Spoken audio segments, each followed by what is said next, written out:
بسم الله الرحمن الرحيم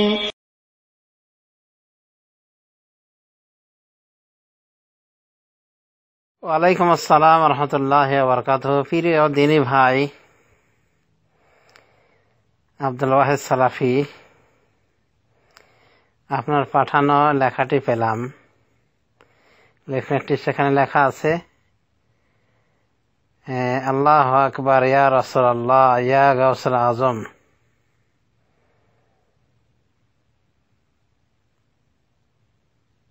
এভাবে লেখা আছে এবং কোনো ঠিকানা নাই, টেলিফোন নাম্বার আছে। এটা এক শ্রেণীর বিদআতপন্থীদের এগুলা প্রচার। বিদআতীদের মিলন মেলা হয় সাধারণত রাসূলুল্লাহ সাল্লাল্লাহু আলাইহি ওয়াসাল্লামের জন্ম দিবসকে উপলক্ষ করে 12 রবিউল আউয়াল তারা একটি বিশেষ অনুষ্ঠান করে থাকে এবং তারা রাসূলুল্লাহ সাল্লাল্লাহু আলাইহি ওয়াসাল্লামকে এই দিনে হাজির নাজির মনে করে থাকে, তার ঈদ পালন করে। বিদআতীদের আর একটা ঈদ আছে, সেটা হলো ঈদ মিলাদুন নবী সাল্লাল্লাহু আলাইহি ওয়াসাল্লাম।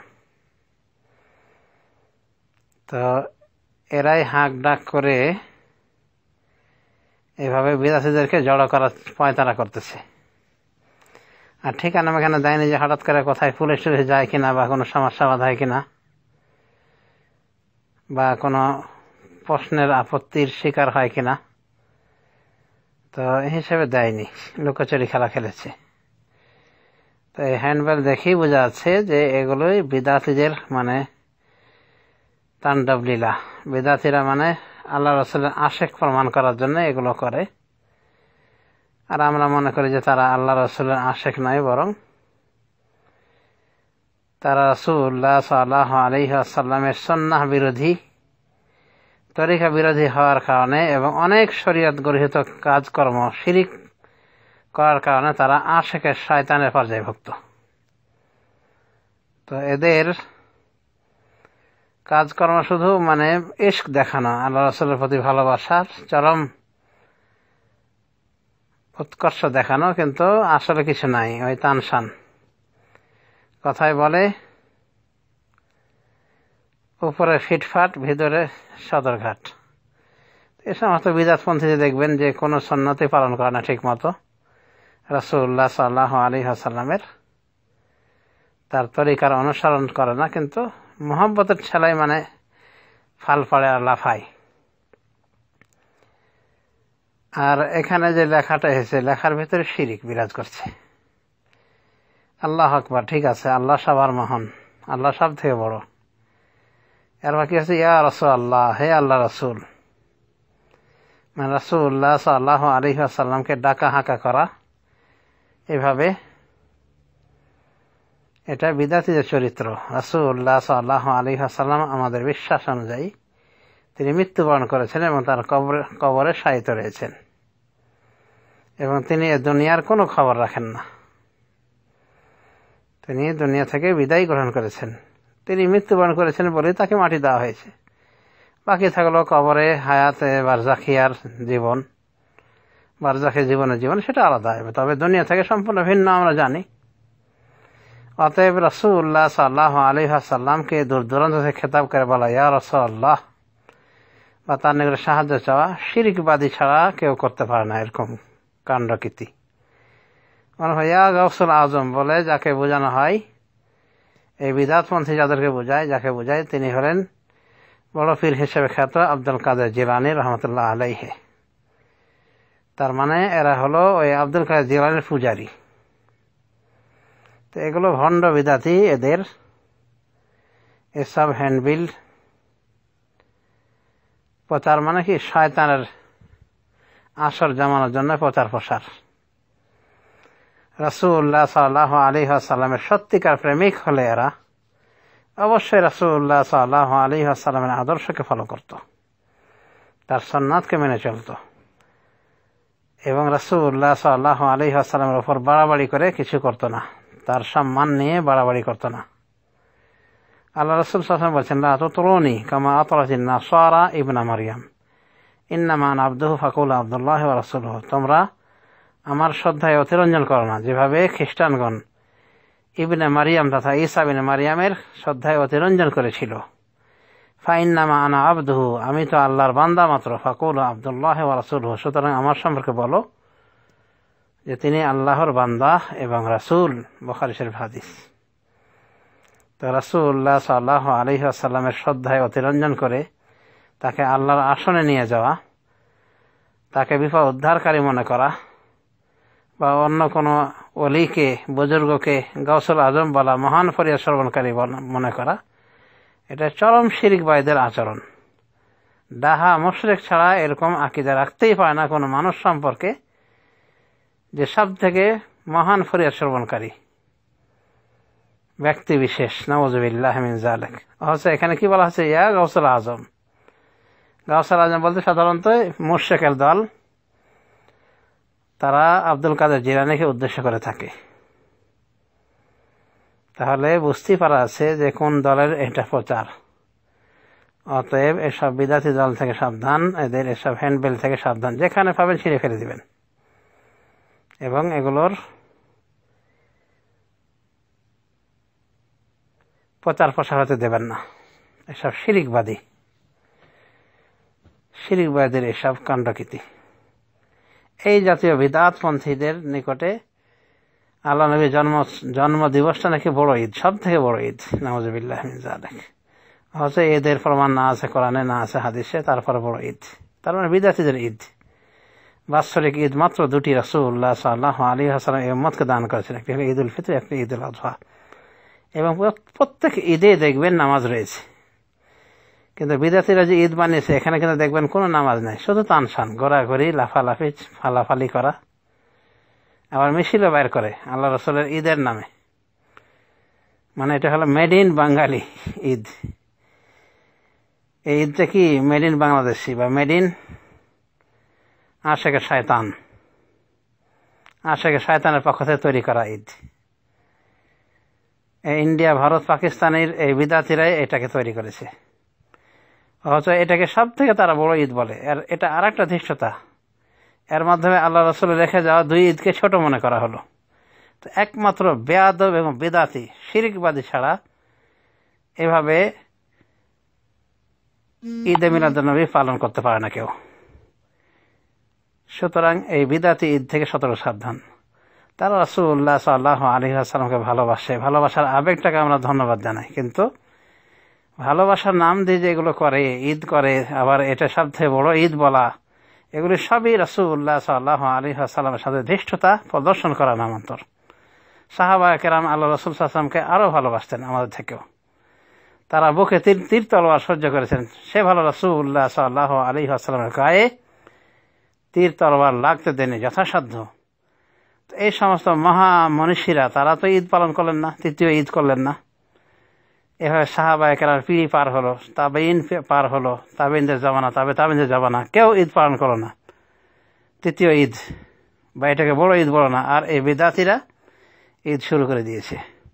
তো এই জন্য আমি বলে থাকি যে যত বড় বিদআতী তার তত বড় ঈদ, তার তত ঈদ বাড়তেই থাকবে। তো এগুলো বিদআতী কারবার। রাসূলুল্লাহ সাল্লাল্লাহু আলাইহি ওয়াসাল্লাম মিলাদ ইত্যাদি উদযাপন করা শিরক। এগুলো শিরকবাদীদের আচরণ বা ভণ্ড প্রেমিকদের আচরণ। রাসূলুল্লাহ সাল্লাল্লাহু আলাইহি ওয়াসাল্লামকে অনুসরণ করতে হবে, রাসূলুল্লাহ সাল্লাল্লাহু আলাইহি ওয়াসাল্লামের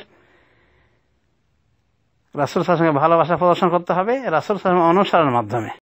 মহান আল্লাহ বলেন, قل إن كنتم تحبون الله فاتبعوني يحببكم الله ويغفر لكم ذنوبكم والله غفور رحيم। আপনি বলে দিন, আচ্ছা হে নবী আপনি বলে দিন, যদি তোমরা আল্লাহকে ভালোবাসো তাহলে আমার অনুসরণ করো। ইউহিব্বুকুম আল্লাহ, আল্লাহ তোমাদের ভালোবাসবেন। ওয়া ইয়াগফির লাকুম যুনুবাকুম, এবং তোমাদের গুনাহগুলি তিনি মার্জনা করে দিবেন।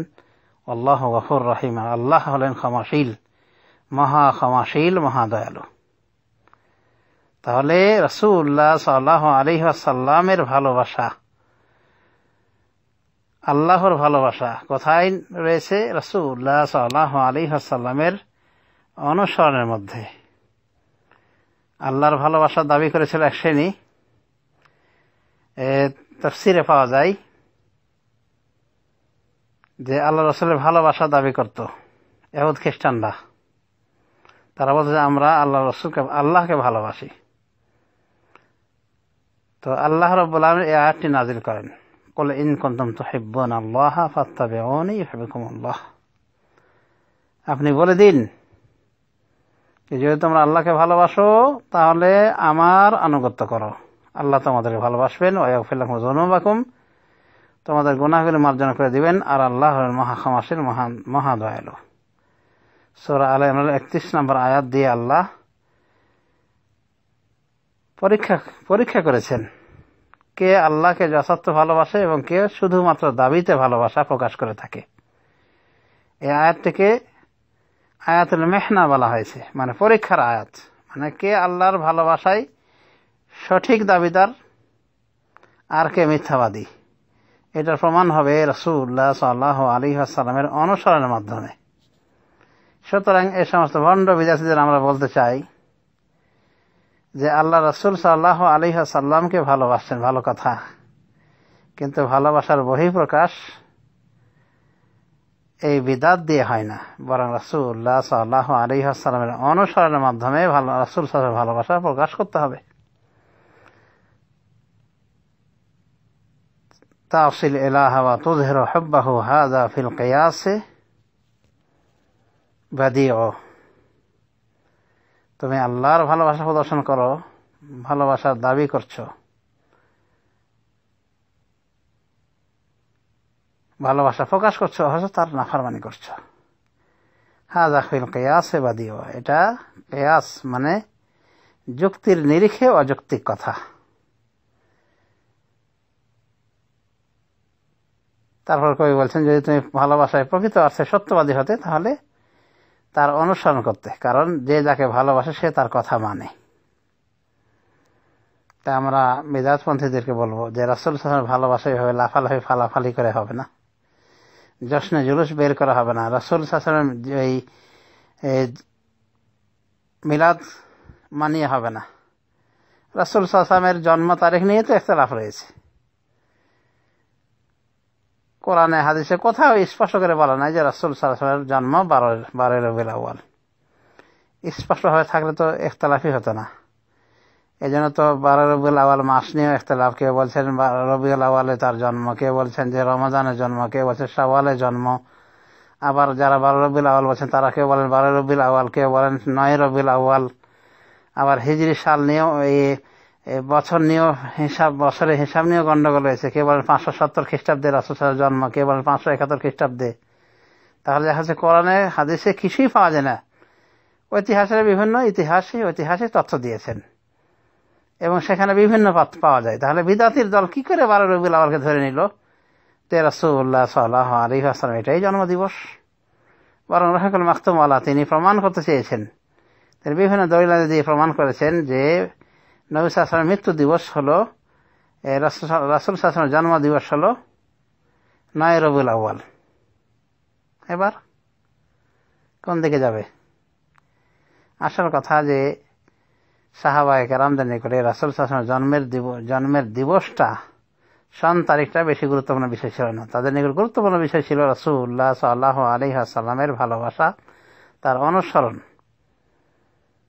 তার দ্বীনের খেদমত করা।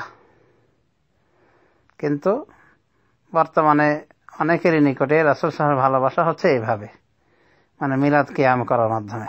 অথচ এই মিলাদের প্রমাণে না আছে কোরআন আয়াত, না আছে রাসূল সাল্লাল্লাহু আলাইহি ওয়াসাল্লামের হাদিস, না কোনো সালাফে সালেহিন একদিনের জন্য করেছেন, কোনো সাহাবী করেছেন, কোনো তাবী করেছেন, কোনো তাবী করেছেন। তো এভাবে মিলাদ পালন করা একটি জঘন্য বিদআত, যা বিদআতিরা বিধর্মীদের থেকেই নিয়েছে। খ্রিস্টানদেরকে যখন দেখলো তারা তাদের ঈশার জন্মদিবস পালন করছে, নাউযুবিল্লাহি মিন যালিক, আর খ্রিস্টান তো মনে করে যে আল্লাহর বেটা এই দিনে জন্মগ্রহণ করেছে, তো তার জন্ম দিবস পালন করে এই নিয়তে যে আল্লাহর বেটা এই দিন জন্মগ্রহণ করেছে, অথচ আল্লাহর কোনো বেটা নাই। নাউযুবিল্লাহি মিন যালিক। বৌদ্ধ ধর্মের ভিতরে রয়েছে এভাবে এই জন্ম দিবস পালন করা, তাদের বৌদ্ধার গৌতম বৌদ্ধের তারা জন্ম দিবস পালন করে থাকে। একই নিয়ম রয়েছে হিন্দুবাদের ভিতরে, হিন্দু তরিকাতে রয়েছে। তারাও তাদের ওই শ্রীকৃষ্ণের তারপরে আরো বড় বড় যারা ঠাকুর রাম রয়েছে এদের মানে জীবন জন্মদিবস পালন করে থাকে। তো কপাল পড়া কিছু বিদাতি মুসলিম যখন দেখলো যে এই সমস্ত বিজাতিরা অনুসরণ করছে, বিজাতিরা তাদের বড়দের এভাবে জন্মদিবস পালন করছে, ওখান থেকে তখন এই বিদাতির গোষ্ঠী নিয়ে নিয়েছে রাসূল সাল্লাল্লাহু আলাইহি ওয়াসাল্লামের জন্মদিবস পালন করা। তো এটা বিজাতীয় অনুসরণ বলা যেতে পারে। সাহাবায়ে কেরাম কেউই রাসূলুল্লাহ সাল্লাল্লাহু আলাইহি ওয়াসাল্লামের জন্ম উৎসব পালন করেননি, জন্মদিবস পালন করেননি। আর ঠিকভাবে জন্মদিবস পালন করেনি বলেই তো এইভাবে শতাব্দীর পর শতাব্দী পার হয়ে গেছে, কেউ জন্মদিবস পালন করেনি। তো এগুলো সব বিদাতি কাজ। যারা 12 রবিউল আউয়াল উপলক্ষে এগুলো করে এরা কঠিন বিভ্রান্ত। 12 রবিউল আউয়াল পালন করা জন্মদিবস হিসেবে, অথচ কিছু কিছু বর্ণনা পাওয়া যায় যে রাসূল সাল্লাল্লাহু আলাইহি ওয়াসাল্লামের মৃত্যুটা হয়েছে 12 রবিউল আউয়ালে। তো 12 রবিউল আউয়ালে সাহাবায়ে কেরাম যদি তারা দুঃখিত হন, ভারাক্রান্ত হৃদয় হন, তাদের জীবনে শোকের ছায়া নেমে এসেছিল রাসূল সাল্লাল্লাহু আলাইহি ওয়াসাল্লামের মৃত্যু দিবসে। আর এই দিবসটাকে 12 রবিউল আউয়াল বলা হয়েছে ঐতিহাসিকভাবে, কিছু কিছু তারিখি ইতিহাসের ভিত্তিতে বলা হয়েছে যে 12 রবিউল আউয়াল রাসূলুল্লাহ সাল্লাল্লাহু আলাইহি ওয়াসাল্লামের জন্মদিবস, মৃত্যু দিবস। তাহলে রাসূলুল্লাহ সাল্লাল্লাহু আলাইহি ওয়াসাল্লামের জন্ম দিবস মৃত্যু দিবস একই দিনে হয়ে যাচ্ছে। বিজাতিরা যেমন জন্মদিবস পালন করছে, ঠিক তাদের উচিত মৃত্যু দিবসে পালন করা। তার মানে কি করবে তাহলে বিজাতির গোষ্ঠী? একবেলা কাঁদবে, একবেলা হাসবে নাকি? কিন্তু তা হাসি তো দেখতে, কাঁদতে দেখা যায় না, হাসে। যেদিন সাহাবায়ে কেরাম রাসূলুল্লাহ সাল্লাল্লাহু আলাইহি ওয়াসাল্লামকে বিদায় দিয়ে বিয়োগ ব্যথায় শোকাতুর হয়েছিলেন, শোক নেমেছে তাদের জীবনে, সেদিনে কি করে হাসি? হাসি মানে কি করে বিজাতপন্থীদের পক্ষ থেকে? তো আসলে অদ্ভুত বিষয়। আসলে ইসলামে জন্ম দিবস নাই, মৃত্যু দিবস নাই, এগুলি সবই বিধর্মীদের অনুসরণ, যা বিদাতিরা বিধর্মী থেকে গ্রহণ করেছে। আসুন আমরা রাসূলুল্লাহ সাল্লাল্লাহু আলাইহি ওয়াসাল্লামকে যথাযথভাবে ভালোবাসি, তার তরিকার অনুসরণের মাধ্যমে, তার দ্বীনের খেদমত করার মাধ্যমে, তার পক্ষ থেকে প্রতিহত করার মাধ্যমে। রাসূলুল্লাহ সাল্লাল্লাহু আলাইহি ওয়াসাল্লামের ফজিলতে কোরআন হাদিসে যা আছে যথেষ্ট, কোরআন হাদিসে যা এসেছে তাই যথেষ্ট। তিনি সর্বশ্রেষ্ঠ মহামানব, তিনি সর্বশ্রেষ্ঠ নবী এবং রাসূল, তিনি শাফাআতের একমাত্র অধিকার পাবেন কিয়ামতের মাঠে, শাফাআতে কুবরার একক তিনি অধিকার হবেন আল্লাহর অনুমতি সাপেক্ষে। তেনার জন্য মাকামে মাহমুদ আল্লাহ খাস করে রেখেছেন, তার জন্য জান্নাতের দরজা সর্বপ্রথম খোলা হবে, তার উম্মতি সর্বপ্রথম অন্যান্য সকল উম্মতের আগে জান্নাতে যাবে এবং সকল উম্মতের আগে তার উম্মতের হিসাব সর্বপ্রথম হবে এবং তারা জান্নাতে যাবে অন্যান্য উম্মতের মধ্যে, অর্থাৎ আল্লাহর নবীর উম্মত সর্বাগ্রে জান্নাতে যাবে অন্যান্য উম্মতের তুলনায়। তো এগুলি রাসূলুল্লাহ সাল্লাল্লাহু আলাইহি ওয়াসাল্লামের ফজিলত, যা কোরআন হাদিসে এসেছে, সহিহ হাদিসের মাধ্যমে এসেছে। রাসূলুল্লাহ সাল্লাল্লাহু আলাইহি ওয়াসাল্লাম আগের গুনাহ পরের গুনাহ সব মাফ করে দিয়েছেন। এগুলি কি যথেষ্ট না রাসূলুল্লাহ সাল্লাল্লাহু আলাইহি ওয়াসাল্লামের প্রশংসার জন্য? হাউজে কাউসারের আল্লাহ তাকে মালিকানা দিয়েছেন, তাকে একচ্ছত্রভাবে মালিকানা দিয়েছেন হাউজে কাউসারের। তিনি হাউজে কাউসারের মালিকানা লাভ করবেন এবং তার উম্মতকে হাউজে কাউসার থেকে পানি পান করাবেন। তার উম্মতের বৈশিষ্ট্য তার মাধ্যমে এটা হবে যে তাদের অজুর স্থানগুলি চমকাবে কাল কিয়ামত মাঠে এবং তিনি এই চমকানো জায়গাগুলি দেখেই, অজুর অঙ্গ চমকানো দেখেই তিনি তার নিজের উম্মতকে চিনে ফেলবেন। তো কত না ফজিলত রয়েছে রাসূলুল্লাহ সাল্লাল্লাহু আলাইহি ওয়াসাল্লামের। এ সমস্ত ফজিলত যথেষ্ট রাসূলুল্লাহ সাল্লাল্লাহু আলাইহি ওয়াসাল্লামের সম্মান প্রদর্শনের ক্ষেত্রে। কিন্তু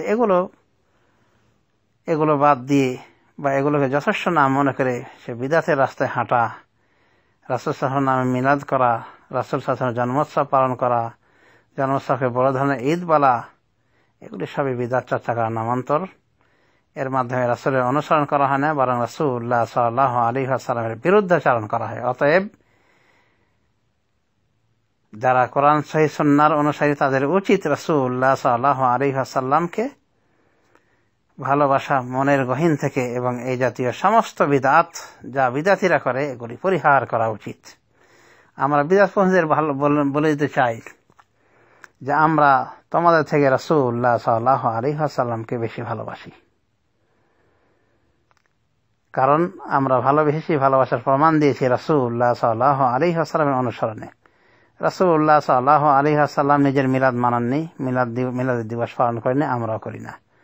রাসূল সাল্লাল্লাহু আলাইহি ওয়াসাল্লাম তার জন্মদিনকে বড় ঈদ বলেননি বা ঈদ বলেননি, তাই আমরাও ঈদ বলি না। আমরা রাসূলুল্লাহ সাল্লাল্লাহু আলাইহি ওয়াসাল্লাম অনুসরণে এবং সাহাবায়ে কেরাম অনুসরণে এ জাতীয় মিলাদ, কিয়াম, শবে বরাত, খতমে জালালি, খতমে ইউনুস, খতমে খাজেগান, তারপরে দরুদে লাখি, দরুদে হাজারি, দরুদে তাজ, তারপরে চল্লিশা, সাপ্তাহিকা ইত্যাদি এগুলি আমরা কিছুই করি না, কারণ আমাদের রাসূল সাল্লাল্লাহু আলাইহি ওয়াসাল্লাম এগুলি বাতলিয়ে যাননি। এগুলো তার দিনের ভিতরে নতুন ইনক্লুড, যা জঘন্য বিদআত ছাড়া আর কিছু নাই। অতএব আসুন আমরা রাসূলুল্লাহ সাল্লাল্লাহু আলাইহি ওয়াসাল্লামকে যথাযথভাবে অনুসরণ করি এবং যাবতীয় বিদআত শিরক পরিত্যাগ করি। পরিশেষে আমরা বলবো যে রাসূলুল্লাহ সাল্লাল্লাহু আলাইহি ওয়াসাল্লামের জন্ম দিবস, মৃত্যু দিবস এগুলি পালন করা বিদআত। তবে সোমবার, বৃহস্পতিবার রোজা রাসূলুল্লাহ সাল্লাল্লাহু আলাইহি ওয়াসাল্লাম রেখেছেন, আমরা রাখতে পারি, এটা সুন্নাত। সোমবার সম্পর্কে রাসূলুল্লাহ সাল্লাল্লাহু আলাইহি ওয়াসাল্লামকে জিজ্ঞাসা করা হলে, এই সোমবার রোজার সময় জিজ্ঞাসা করা হলে তিনি বলেছেন, যাকা ইয়াউমুন উলিদতু ফীহি ওয়া বুইসতু ফীহি, এই দিনে আমি জন্ম নিয়েছি, এই দিনে আমি প্রেরিত হয়েছি।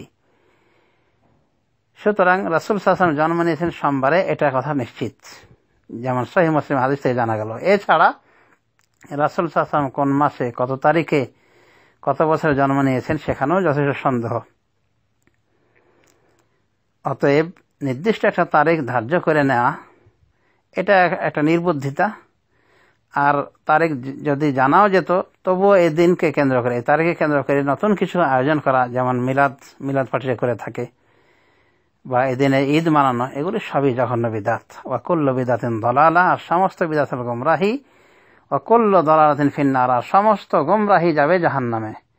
অতএব আসুন সমস্ত শিরক এবং বিদআত থেকে সতর্ক সাবধান হই এবং রাসূলুল্লাহ সাল্লাল্লাহু আলাইহি ওয়াসাল্লামের এভাবে ভণ্ড প্রেম না দেখিয়ে সত্যিকার অর্থে রাসূলুল্লাহ সাল্লাল্লাহু আলাইহি ওয়াসাল্লামের ভালোবাসা দেখাই। রাসূলুল্লাহ সাল্লাল্লাহু আলাইহি ওয়াসাল্লামের অনুসরণের মাধ্যমে, তার দ্বীনের হেফাজত করার মাধ্যমে, তার দ্বীনকে সাহায্য করার মাধ্যমে এবং তার পক্ষ থেকে প্রতিহত করার মাধ্যমে আল্লাহ রাব্বুল আলামিন আমাদেরকে সঠিকভাবে রাসূলুল্লাহ সাল্লাল্লাহু আলাইহি ওয়াসাল্লামের অনুসরণ করার তৌফিক দেন এবং ভণ্ড বিদআতীদের এই বিদআতী তরিকার ভালোবাসা থেকে আমাদেরকে দূরে সরিয়ে রাখুন। আসলে আশেক কথাটাই, ইশক কথাটাই ইসলামী শরীয়তে নাই। আমরা রাসূলুল্লাহ সাল্লাল্লাহু আলাইহি ওয়াসাল্লামের সাথে ইশক করি না, বরং আমরা রাসূলুল্লাহ সাল্লাল্লাহু আলাইহি ওয়াসাল্লামকে ভালোবাসি নিজের জান প্রাণ থেকে। কিন্তু ইশক মানেই হলো প্রেম করা, যার শেষ পর্যায়ে হলো মিলনের মাধ্যমে, জনসংঘের মাধ্যমে হয়ে থাকে। তো এই ইশক কথাটা এই বিদাতিরাই চালু করেছে। বিদাতি ভণ্ড সুফিরাই আল্লাহ এবং রাসূলের শানে ব্যবহার করে থাকে। এটা থেকে আমরা নিজেদের জবানকে পরহেজ করব। আমরা রাসূলের সাথে, আল্লাহর সাথে ইশক করি না, বরং আমরা আল্লাহ এবং তদীয় রাসূলকে ভালোবাসি, যেটা কোরআন এবং হাদিসের দাবি। আল্লাহ রাব্বুল আলামিন আমাদের সত্যিকার অর্থে রাসূলুল্লাহ সাল্লাল্লাহু আলাইহি ওয়াসাল্লামকে ভালোবাসা তৌফিক দান করুন এবং ভণ্ড বিদাতীদের ভালোবাসা, তাদের মতো ভালোবাসা থেকে আমাদেরকে দূরে সরিয়ে রাখুন। কারণ তাদের ভালোবাসা বিদাতী তরিকার ভালোবাসা, এই ভালোবাসায় কোনো ফায়দা নেই। আল্লাহ রাব্বুল আলামিন আমাদেরকে সঠিক বোঝার তৌফিক দান করুন এবং বিদআতপন্থীদেরকেও আল্লাহ রাব্বুল আলামিন সুমতি দিন। আমিন। সাল্লাল্লাহু আলা নবিয়িনা মুহাম্মদ ওয়া আলা আলিহি ওয়া সাহবিহি।